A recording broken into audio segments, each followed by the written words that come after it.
మంత్రి గారు చెప్తున్న సమాధానం ఏంటంటే సార్, మంత్రి గారు చెప్పిన సమాధానం మేబీ సబ్జెక్ట్ కరెక్షన్. ఇక్కడ పెద్దలందరూ మంత్రులు, మిగతా మంత్రులు కూడా ఉన్నారు కాబట్టి అట్లా మాట్లాడు అంటే ఏమో లెగిస్తున్నాను రెడీగా ఉన్నావు కదా, ఏమో చెప్తాను.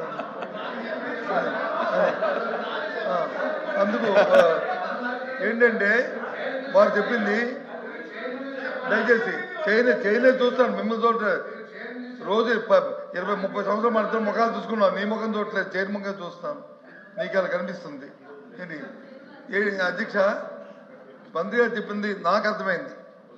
Maybe correction, subject correction. ఎంతవరకు ఒక పెన్షన్ కూడా ఇవ్వలేదు, కానీ అర్హులైన వాళ్ళు ఉంటే ఇక ముందు ఇస్తాము. ఈ 19 సంవత్సరాలు ఎవరు 60 సంవత్సరాలు నిండలేదు, ఈ 19 సంవత్సరాలు ఎవరు వితంతులు ఎవరు లేరు. ఇక ఫ్యూచర్లో వస్తే ఇదిగో నాయుడు గారు మాట్లాడండి.